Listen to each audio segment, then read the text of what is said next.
Sino dito excited makita na kumilos ang Diyos muli sa kanyang buhay? Alam nyo, hindi nyo lang alam na kumikilos na talaga ang Panginoon, hindi lang natin alam. Pero minsan, gusto kasi nating makita yung ginawa niya sa iba na gawin din sa'yo. Ang sabi niya lang, no, sabi lang doon sa kanta, I've seen you moved the mountain. And that is extreme pala. Kasi ang inihingi mo lang ay maliit na bagay. Pero ang kayang gawin ng Diyos ay napakalaki. Pero hindi pare-parehas na kaparaanan. Amen? Huwag mong hanapin yung nangyari sa katabi mo sa buhay mo. Dahil pag hinanap mo yon, mabibigo ka lang.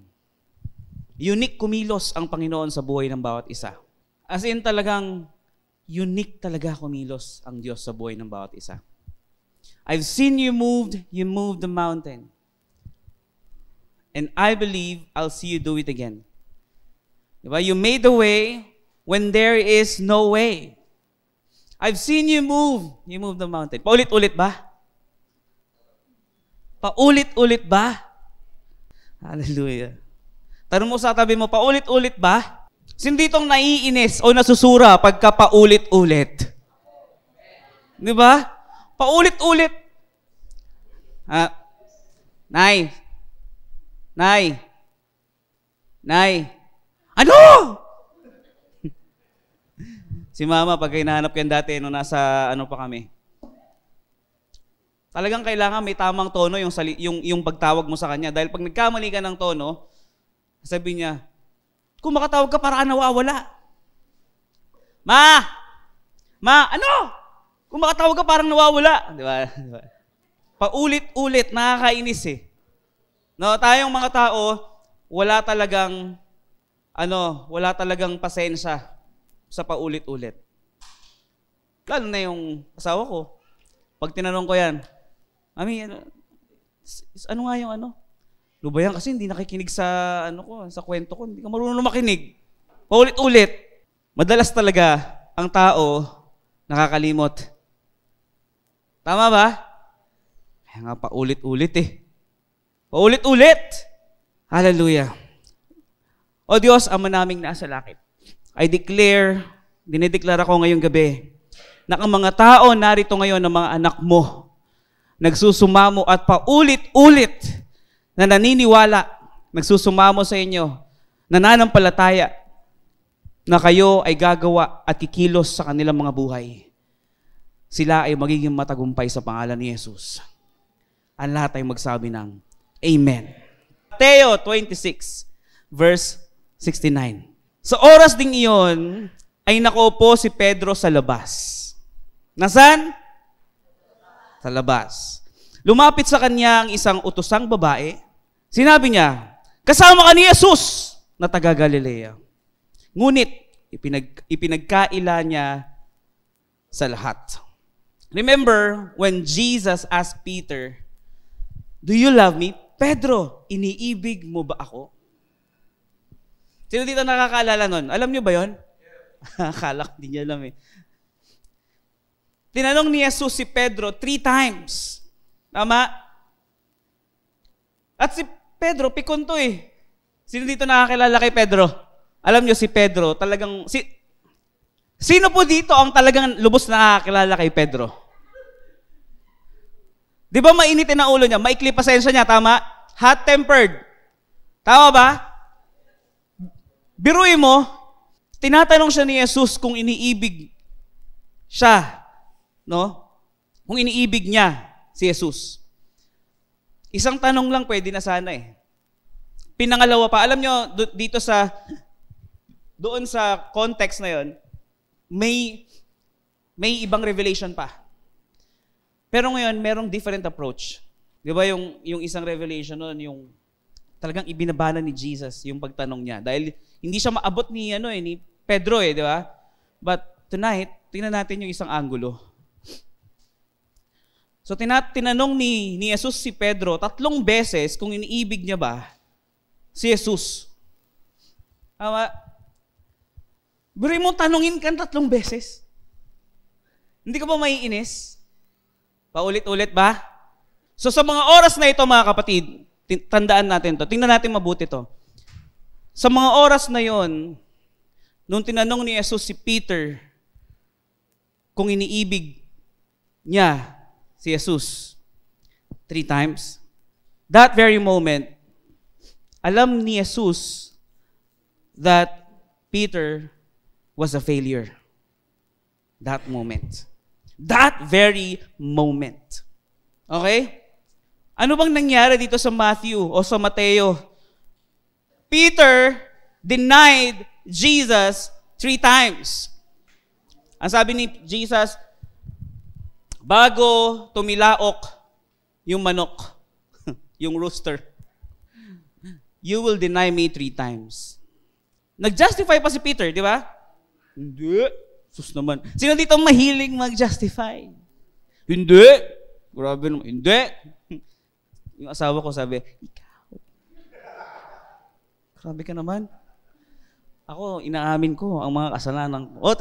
Nakikipag-away na, di ba? Lahat tayo mahilig mag-justify. Aminin natin yan. Tama, mali? Para tayong si Pedro eh. And you can just imagine, no, bakit 3 beses tinanong ni Jesus si Pedro? Alam mo ba, na ang tao, pag pinagtutuunan ka ng pansin, paulit-ulit. Hello? Nandiyan ba kayo? Nakuha nyo na? Sino dito nakaka-gets? Ha?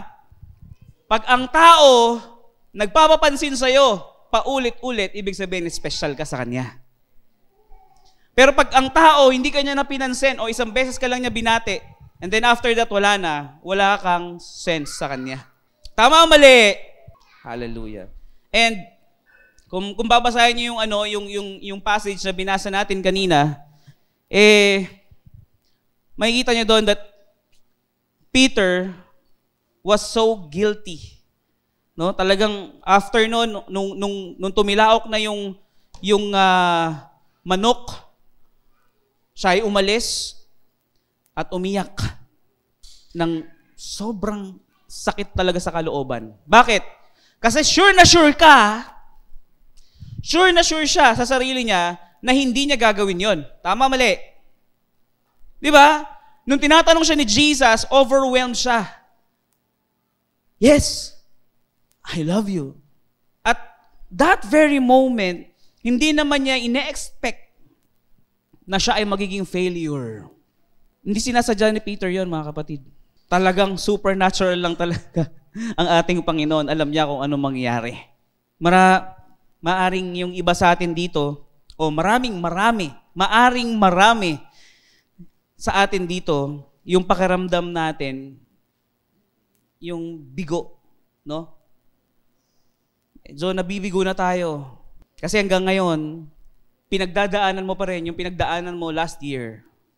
Pinagdadaanan mo pa rin yung pinagdadaanan mo o yung pinagdaanan mo 5 years ago. O pinagdadaanan mo ulit yung pinagdaanan mo 10 years ago. O maaaring may sitwasyon ka pa rin kinakaharap hanggang ngayon, no, na hindi mo maintindihan bakit hanggang ngayon. Kaya feeling mo bigo ka na. Sino dito yung madalas o minsan nakakaramdam ng kabiguan? Ako madalas nakakaramdam ako ng kabiguan. Hanggat hindi mo aaminin sa sarili mo na ikaw ay nakakaramdam ng kabiguan, hindi ka makakaalis sa sitwasyon na meron ka hanggang ngayon. Dahil you will surely deny. Ano nangyari kay Peter? He denied Christ. Why? Hanggat hindi mo tinatanggap or not until you come into your senses that sometimes you feel frustrated. You will deny your faith. Amen. Kailangan tanggapin natin o kailangan ma-realize natin na minsan sa mga buhay natin o may mga sitwasyon sa mga buhay natin na tayo ay nakakaramdam ng pagkabigo. Kasi hindi naman lagi ang buhay umaayon sa kagustuhan natin. Tama po ba? Hallelujah. Sobrang buti ng ating Panginoon sa ating mga buhay. Tama? Sino dito yung nagtataka? Paulit-ulit. O gaya niyan. Actually, lagi ko sinasabi sa asawa ko yan. Durugin mo sa tubig. Dilute mo yan.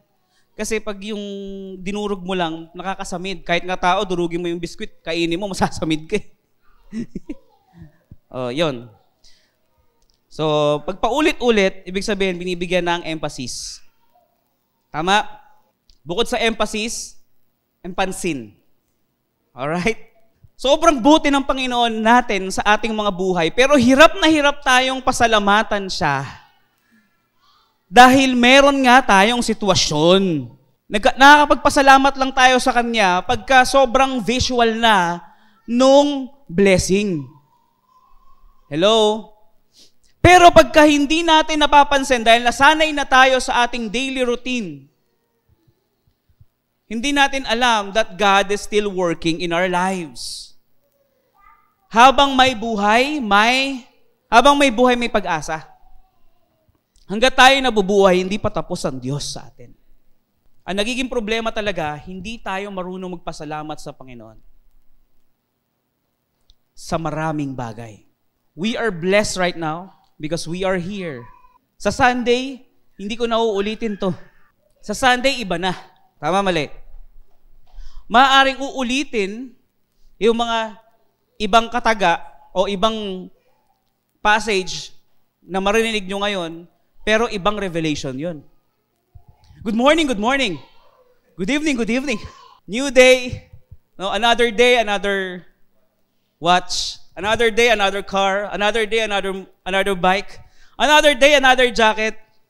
Another day, another clothes. Pag kaming tatlong mga pastor, nag-reels na at saka nag-TikTok. Pambira. Good morning, good morning. Another day, another word. Another day, another life. Biruin mo, kanina paggising mo may araw, tama? Nasisilayan mo. Hindi ba pinagpapasalamat sa Panginoon yun? Napakaraming taong hindi na nagigising sa umaga. Pero ikaw, hindi mo lang nakuha yung gusto mo, hindi mo lang na-meet yung timeline mo. Nagtatampo ka na sa Panginoon. Nagtatampo na tayo sa Diyos. Pagmasdan mo yung mga tanawin, napakagandang pagmasdan. Tama po ba? Kung hindi mo alam kung anong sasabihin mo, di ba, madalas sa atin, sobrang overwhelmed at masaya naman talaga siya sa piling ng Diyos. I mean, bilang isang Kristiyano, pero hindi niya alam kung anong sasabihin niya, out of words. Alam mo, simpleng thank you, Lord. Sabi mo, paulit-ulit naman, thank you, Lord. Paulit-ulit eh. Thank you, Lord, for this morning. Thank you, Lord. Muli, binigyan mo ko ng pagkakataon upang mabuhay at patunayan ang aking sarili na karapat-dapat bilang anak mo. Simple lang yun eh. Thank you, Lord. Mahirap ba sabihin yun? Ay yung mga worldly nga nagsasabi, thank you, Lord pa rin eh. Tama? Ibig sabihin pala, hindi ang material na bagay ang basehan ng thank you, Lord. Because even the unbelievers says it. Hello? Kahit mismo yung mga walang relasyon sa Panginoon, sinasabi pa rin yung thank you, Lord, kasi may nakuha silang blessing, material things. So anong pinagkaiba ng isang Kristiyano sa hindi mananampalataya kung parehas lang tayo sa material na bagay, nagpapasalamat sa Panginoon? Hello? Pastor, paulit-ulit. Ano-ano yung mga bagay na sinasabi sa inyo ng Panginoon, sinasabi ng Panginoon sa atin, na madalas nating talikdan? Yan ha. Hindi nyo na kailangan sagutin. Sa ating mga sarili na lang. Okay? Ano-ano yung mga bagay na madalas sinasabi ng Panginoon sa atin, pero madalas din nating talikdan? Sino dito nakaka-relate? Maraming sinasabi ang Diyos sa atin, pero hindi natin pinapansin. Maraming sinasabi ang Diyos sa atin, pero nakakalimutan natin.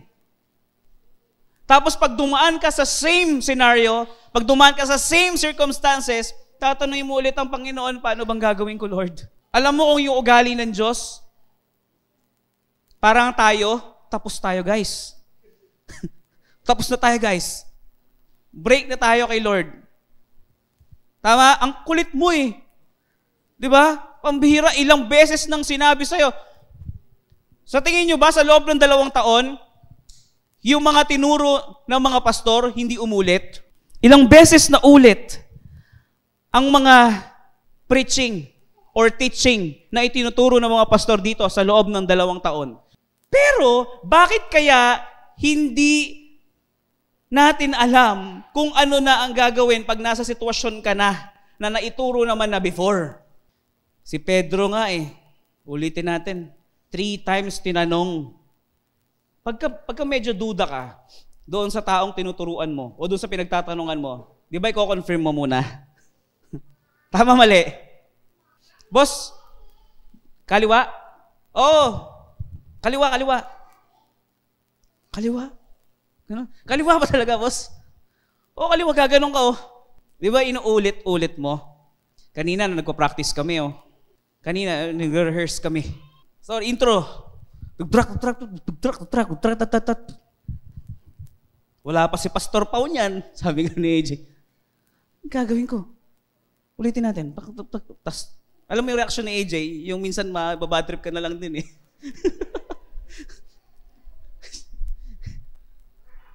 Di na inis ako. Bumilang na lang ako sa stick. Intro, Pastor. Yun na. Pag hindi mo magets, paulit-ulit.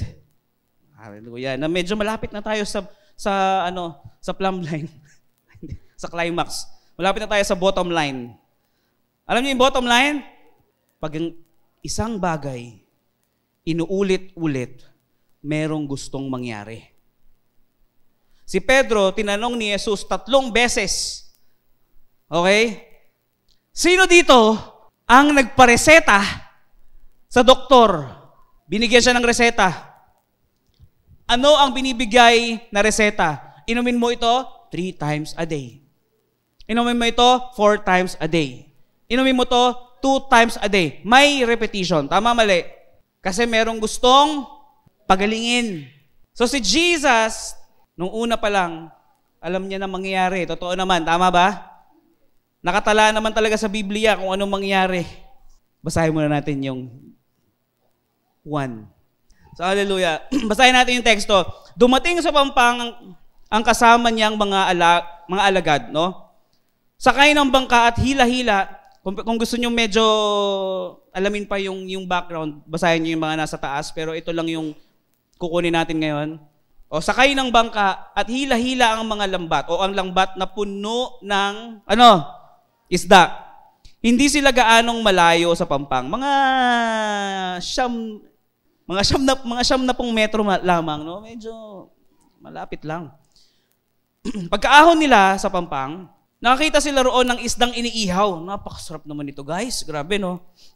At ilang tinapay. Magdala kayo rito ng ilang isda na nahuli nyo, sabi ni Jesus. Kaya sumampa sa bangka si Simon Pedro at hinila sa pampang ang lambat na puno ng malalaking isda. 153 lahat ng nahuli nila. Hindi man lang nasira yung lambat.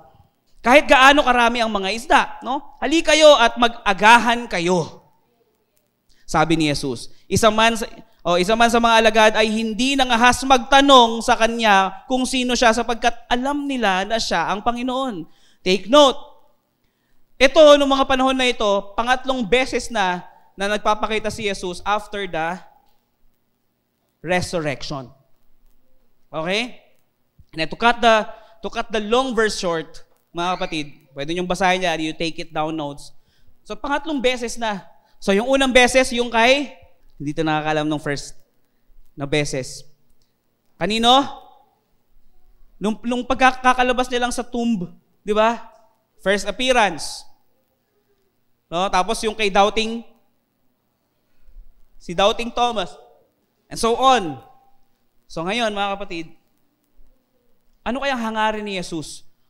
Bakit doon sa verses 70 plus, makikita niyo dyan, tinanong niya ulit sino? Basahin natin. Basahin natin, ha. Simon, anak ni Juan, iniibig mo ba ako ng higit sa mga ito? Praise the Lord. Hallelujah! If God will ask you this same question, Do you love me more than this? Ano yun? Ano ba yung mga nandun? You can just imagine, itinalata na nga lahat eh. Di ba? 153 fishes, no? O lahat yun. Isipin nyo lahat kung anong meron dyan. Iniibig mo ba ako nang higit sa mga ito? Anong sagot ni Pedro? Opo, Panginoon. Alam ninyong mahal ko kayo. Tugon niya. Sinabi sa kanya ni Jesus, kung gayon, pakainin mo ang aking mga batang tupa. Muli siyang tinanong ni Jesus, Simon, anak ni Juan, iniibig mo ba ako? Pangalawang beses, anong sagot ni Simon Pedro? Opo, Panginoon, alam niyong mahal ko kayo. Sabi ni Jesus, alagaan mo ang aking mga tupa. Yung una, pakainin. Pangalawa, alagaan. Pangatlong ulit na tinanong siya ni Jesus, just like before, 3 times din. No? Simon, anak ni Juan, mahal mo ba ako? Nalungkot na si Pedro. Kita mo, grabe, no? Pangatlo pa lang ulit yun. Nalungkot na si Peter. No? Malungkot. So, nalungkot si Pedro sapagkat 3 beses na siyang tinatanong. Parang walang tiwala, no? Mahal mo ba ako? Sumagot siya. Panginoon, alam po ninyo ang lahat ng bagay. O, iba na yung sagot niya, no? Pikon na, di ba? Alam po ninyo, alam mo naman lahat ng bagay, tatanong ka pa eh. Di ba may mga ganyan tayong instances? Pag may nagtatanong sa atin, tapos alam mo namang alam niya, ba't tinatanong mo pa alam mo naman? Tama, mali? Ganon tayo. Okay? So, sabi niya, alam nyo naman lahat ng bagay. Alam nyong mahal ko kayo. Diba? Sinabi sa kanya ni Jesus, pakainin mo ang aking mga tupa. Inulit niya ulit yung bili niya nung una. Alam nyo kung bakit tinanong ni Jesus ulit si Peter 3 times? Hindi sa dahil gusto lang ni Jesus na ipakita yung kaluwalhatian niya kay Peter. Dahil kilala naman siya ni Peter eh. Tama? Kilala ng mga disipulo si Jesus. Alam na nila kung sino talaga tong kaharap nila. Alam nilang Diyos to. Pero ang gustong gawin talaga ni Jesus, bakit niya tinanong sino ditong gustong mag-guess? Wild guess. Sino may revelation dito? Bakit tinanong ulit ni Jesus Christ si Peter 3 times? For the second time, 3 times again. Nung unang 3 times, alam ni Jesus that Peter was a failure. Etong pangalawang 3 times, paulit-ulit, bakit niya tinatanong ulit si Peter? The same question. What do you think? Kasi, mga kapatid, ready na ba kayo? Alam niyo kung bakit? Because Jesus wants to restore something in you. Nung narinig ko tong revelation na to, halos matumba ako sa kinauupuan ko. Tunay nga na hindi parehas ng pakiramdam ko ang mararamdaman niyo. Dahil kanina habang nasa loob ako, kanina ulit, talagang umiiyak ako. Grabe guys. Kaya pala pinapaulit-ulit mo ang mga bagay sa akin, Lord, kasi meron kang gustong i-restore sa akin. Meron kang gustong buuin sa akin. Alam nyo ba, ano pangalan ni Pedro noon?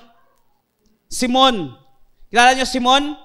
Pinalitan to Pedro. Ano ibig sabihin Ang ibig sabihin ng Pedro ay the rock. Sabi niya, in this rock, I will build my church. Alam nyo ba na ang hangarin talaga ng ating Panginoong Yesus kay Pedro ay napakalaki.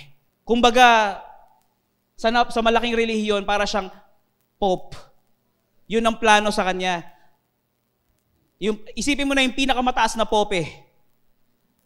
Yun ang plano sa kanya ng Diyos. Hello? Ay, dyan nakakaano ba kayo? Yun ang plano ng Diyos kay Peter. Sabi niya, in this rock, I will build my church. Ganon kagrabe, ganon katindi yung hangarin ni Jesus kay Peter, yung hangarin ng ating Panginoon kay Peter, at yung tiwala niya kay Pedro. Kasi gusto niyang ilabas kung sino ka talaga. Ikaw, hindi mo alam kung sino ka talaga, pero ang Diyos alam niya kung sino ka.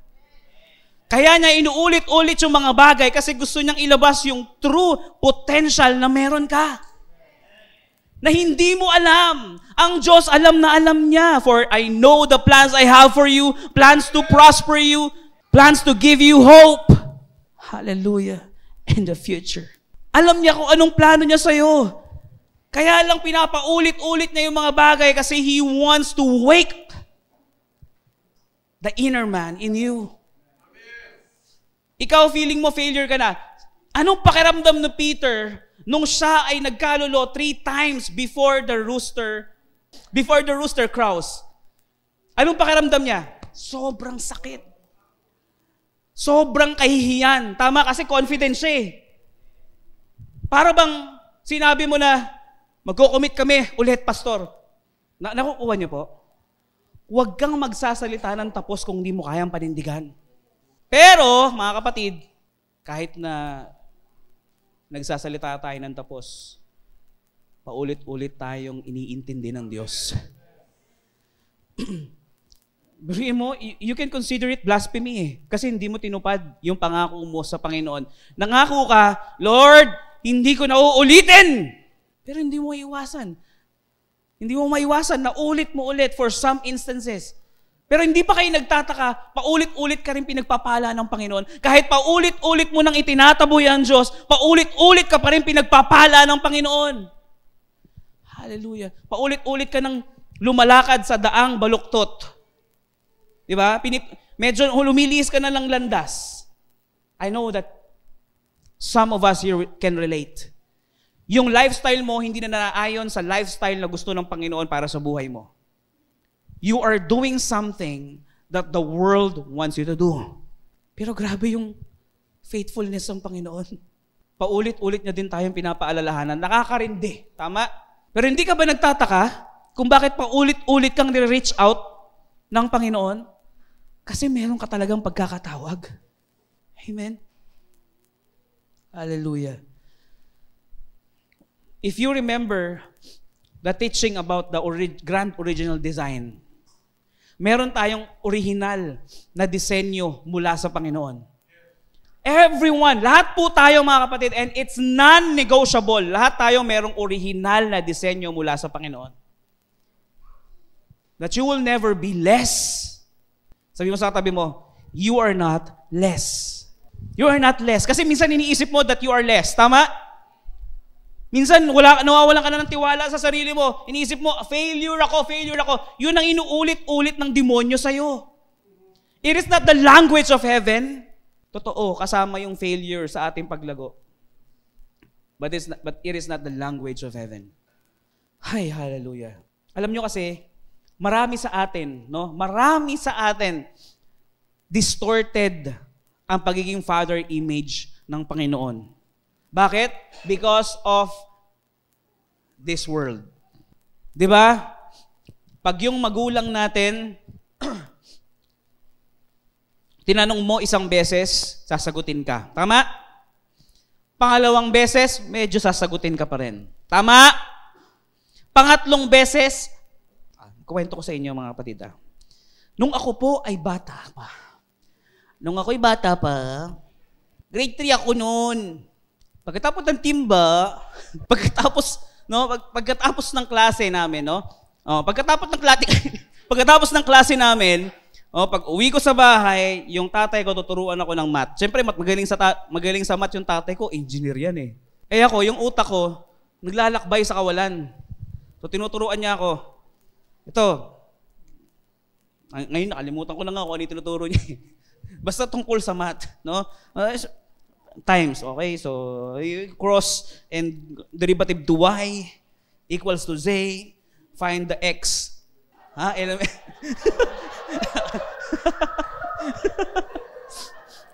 Elementary pa lang ako. Calculus na. Guys, isipin nyo kung gaano kahirap yun. Siyempre, advanced. Nung tinuturuan niya ako, isang beses, mali. Okay. So, pangalawang beses, mali. Ani nga na maban. Pangatlong beses, mali, sinabi ng mga. May hampas na yon sa bibig.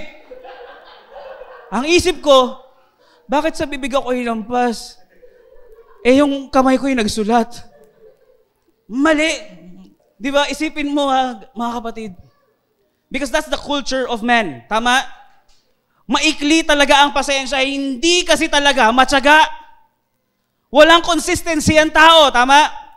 Pero ang Diyos, alam mo mga kapatid, ha? Ang Diyos, pag paulit-ulit mong tinatanong, sa tingin mo ba napipikon siya? Pambira. Ayan na naman, ilang beses ko na sinabing, seek me first. Seek first the kingdom of God and my righteousness, and all these things shall be added unto you. Ilang beses ko nang sinabi yan. Ganun ba sumagot ang Diyos? Distorted lang talaga image natin eh. Pero ang totoo, mga kapatid, the truth is, this is the truth. When we ask God again and again and again and again and again and again, it is a compliment to Him. Bakit? Bakit compliment? Because when you are asking something to the one who knows He can do it, you are putting your trust and confidence in Him. Alam niyo ba kung gaano ko ka-edify, that complimented, pag meron nagtatanong sa akin tungkol sa kotse, kahit pa ulit-ulit, Pastor, tama ba to? Hindi ako sumasagot ng, bobo naman ito, hindi pa magets yung ano. Bakit? Kasi hindi naman niya forte yun eh. Ako yung nakakaalam. Tama? Hallelujah. It is a compliment. Huwag kayong mahihiyang magtanong at humingi sa Panginoon. Because if you are not consistent, God is consistent. Huwag mong ile-level yung isip mo sa isip ng Diyos.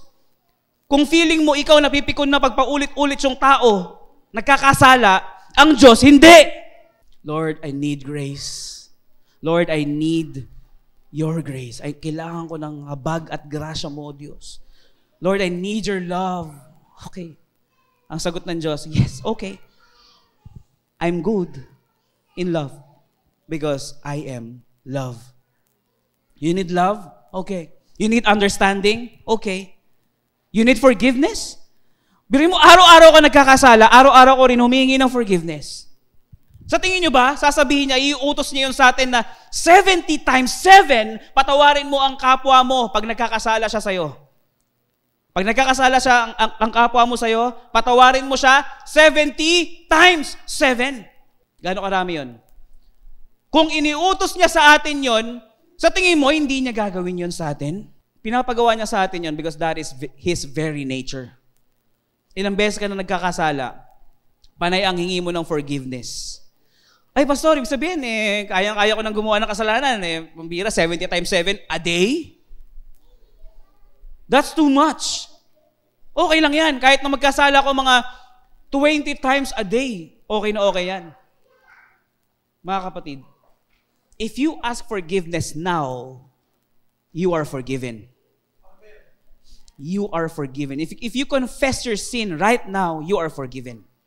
That's true. That's the whole reality of the nature of God. You are forgiven. Pag nagkasala ka bukas, humingi ka ng tawad, you confess your sin, you are forgiven. Sa katabi mo, you are forgiven. Sabi mo sa katabi mo, you are forgiven. Okay? Mga kapatid, tandaan nyo to. You are forgiven. Nagkasala ka ulit 1 hour before humingi ng tawad. Humingi ka ng tawad ulit, you are forgiven. Ang pastor, pambira, napakasarap naman pala niyan. Pag nagkasala ka ngayon, naabutan ka ng kamatayan, hindi ka nakahingi ng papatawaran, you are not forgiven. Hello? Good luck na lang. Huwag ka lang aabutan. Okay? Pero sino nakakaalam ng buhay? Di ba wala? Tama, mali. Sino ditong gustong sayangin yung oras niya sa paggawa ng mali? Siyempre lahat tayo, we want to please God. Okay? Hallelujah. Insanity, tingnan niyo mabuti ito ha. This is from, ito lang yon. Insanity is doing the same thing over and over and over and over again expecting a different result. That is insanity. Pare-pares naman paulit-ulit ginagawa mo, puro kasalanan ginagawa mo, tas you're expecting for a different result. You are expecting for your spirit to become whole. Ine-expect mo na mag-grow yung spirit mo. You are doing the same thing over and over again. Immaturity is doing something once in a while and wondering why it didn't work. Nagtaka na ba kayo na you rebuke Satan once, tapos papansin mo parang ganun pa rin? Hello? You rebuke your sin once, tataka ka bakit ganun pa rin? Pag nag-workout tayo, we are doing a reps. Tama? Ang isang taong nag-gym or nag-workout, may gustong i-develop sa kanya, it takes a lot of practice. It takes a lot of repetition. Okay, nung ako nag-gym ako, 15 reps, 3 sets. So, after the day, sumakit. No? Pagkatapos mag-gym, kinabukasan, sumakit. Tapos na ba yun? Makikita ko na ba result nun? Sumakit. Susuko na? Hindi. Sinasabi natin yan kasi visible. Kasi visible yung example. Tama? Hello? Pero pag nangyayari sa buhay natin, paulit-ulit, hindi natin nakikita that something is being restored in you. Walang successful na basketball player na hindi dumaan sa matinding ensayo. 1,000,000 ensayo para sa pangarap.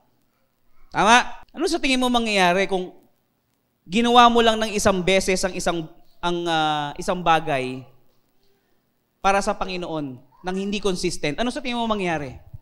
Di ba? You prayed. Kasi na-touch ka ngayon, you will pray later. Tapos bukas hindi na. Walang mangyayari. Tama?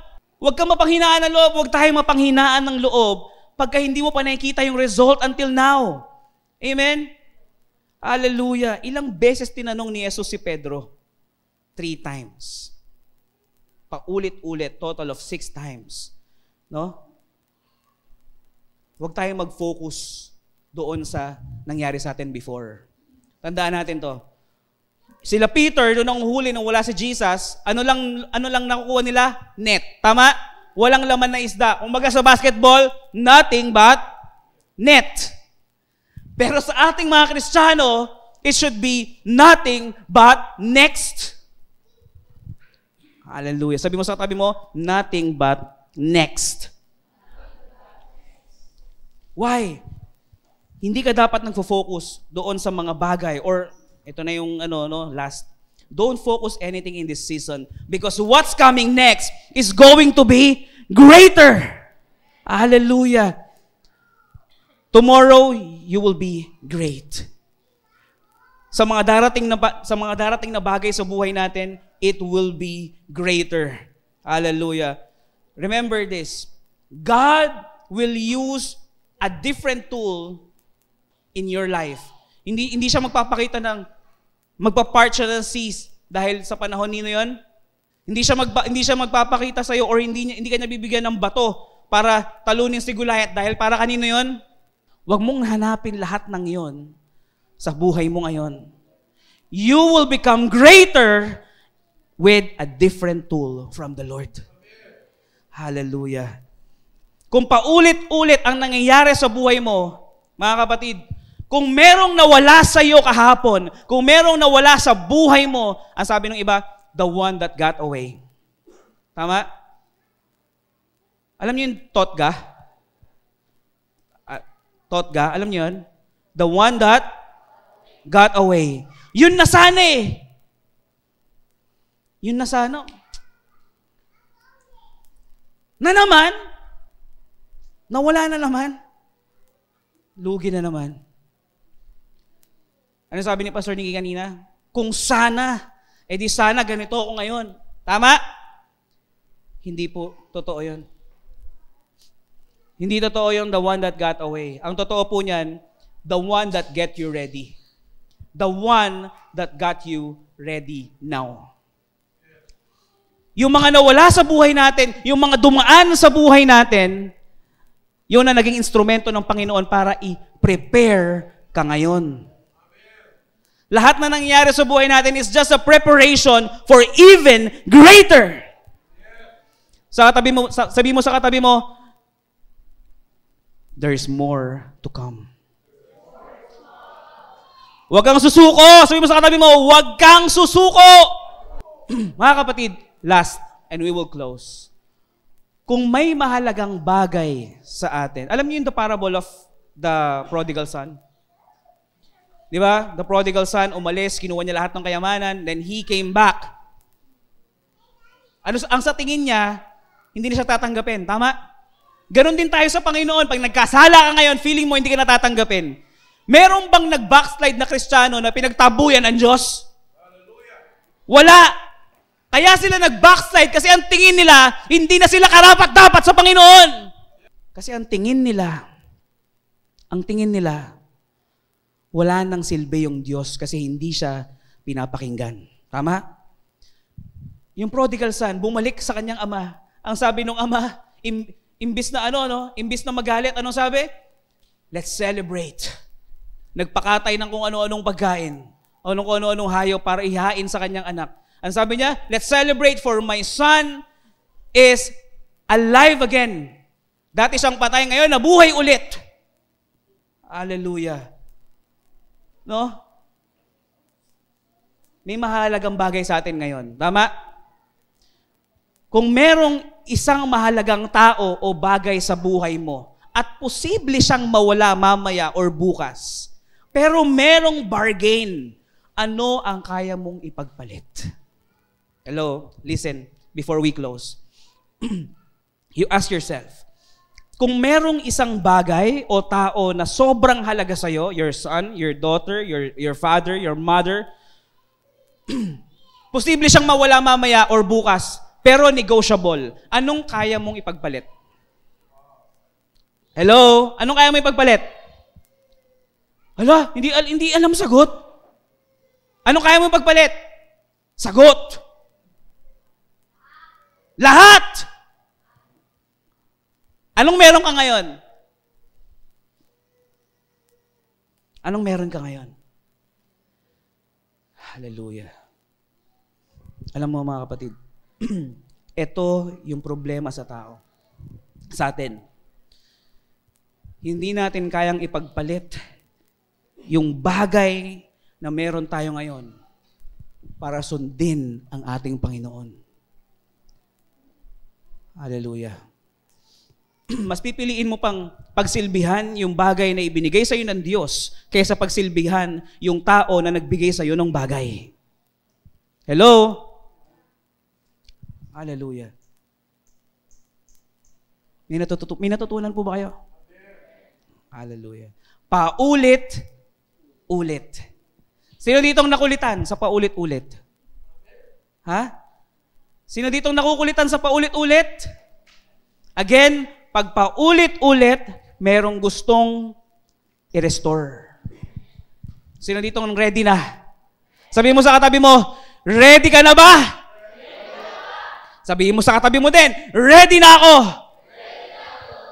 Hallelujah! Hallelujah! Lahat po tayo tumayo. Tayo manalangin.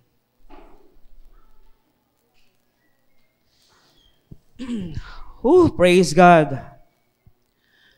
Maraming salamat, O Diyos, sa gabing ito. Sa pagpapaalala sa amin over and over and over again na kami ay iyong tinawag. Na hindi kami dapat magsawa at hindi kami dapat mahiya. Na paulit-ulit na humingi at magtanong sa inyo, O Diyos. Nawa, ang lahat ng mga tao na nakarinig ngayon sa iyong salita ngayong gabi ay maging matagumpay sa kanilang mga buhay. Sa pangalan ni Jesus.